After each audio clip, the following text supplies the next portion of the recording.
Ang santos nga ebanghelyo para yana nga adlaw. Pebrero 18, tuig 2026. Miyerkules han pamuring.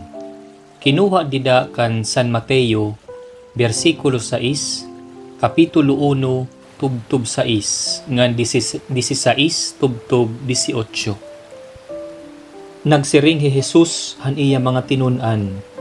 Paghirot kamo nga diri mahimo nga parayaw la han mga tawo an pagbuhat niyo hin maupay. Kay kun amo iton an pagbubuhaton niyo, diri kamo makakakarawat hinbalos tikang han amay niyo halangit. Sanglit kun mahatag kamo ngadto hin nagkikinahanglan, ayaw paghimo ini nga dako nga kiritaon, sugad han kinbubuhat han mga maglabyaw didto han mga sinagoga ngan hakadalanan. Ginbubuhat nira ini basi pagdayawon hirahan mga tawo. Tigam ni niyo ini. Kinarawat na hirahan irabalos. Kundi kun mabulig kamo han nagkikinahanglan, buhata inihinhilom. Kun mahimo, diri may baroan han wala niyo nga kamot, ang ginbubuhat han iyo tuo. Basi mahilom an iyo paghatag. Ngan babaluson kamo han amay niyo, nga nakita han maupay nga ginbubuhat niyo hinhilom. Kung mag-aampo kamo, ayaw subad han mga maglabyaw. Karuyag nira mag-ampo, nga natukdaw han mga sinagoga, ngan hakanto han kadalanan, basi hikit-an hira han nga tanan. Tigam ni niyo ini, kinarawat na hirahan irabalos. Kundi kun mag-aampo kamo, sakob ha iyo sulod ngan saddi an porta. Ngan pagampo han amay niyo nga diri kinikita, ngan babaluson kamo han amay niyo nga nakita han maupay nga ginbubuhat niyo hinhilom. Ngan kun magpupuasa kamo, ayaw pagpakita hinbayhon nga masulubon sugad han mga maglabyaw. Ginraraksot nira an iranawong, basi hikit an hira han mga tawo nga nagpupuasa hira. Tigam ni niyo ini, kinarawat na hirahan irabalos. Kung magpupuasa kamo, paghiramos ngan pagsudlay. Base diri mahibaroan han mga tawo nga nagpupuasa kamo. An amay niyo nga diri kinikita, amula an mahibabaro. Ngan babaluson kamo han maupay nga iyo ginbubuhat hinhilom.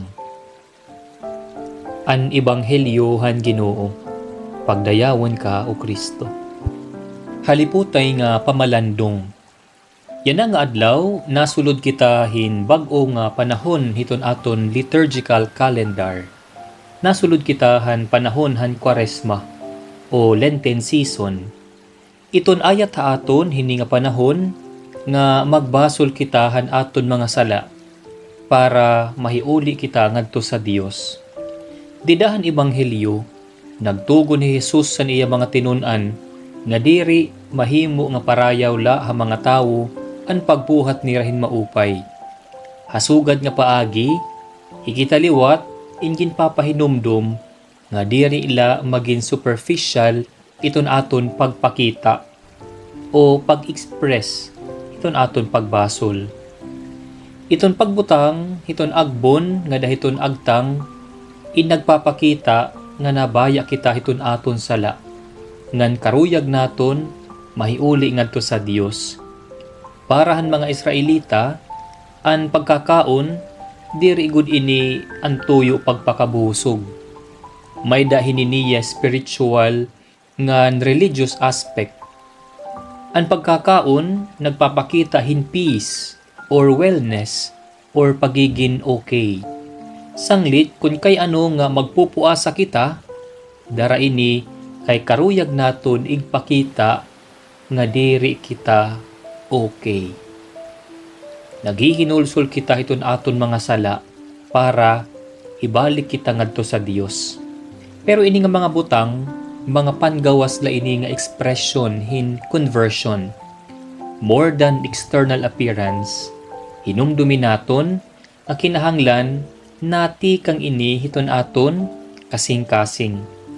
Nasiring hi Pope Francis in iya usa nga homily, conversion is a spiritual journey that reaches the deepest place of ourself.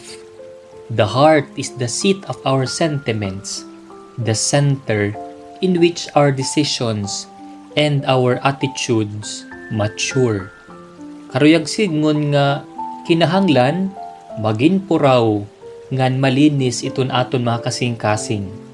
Kay aadto pagtitikang iton aton nga tanan nga mga hingyap ngan karuyagon ngan pagbubuhaton.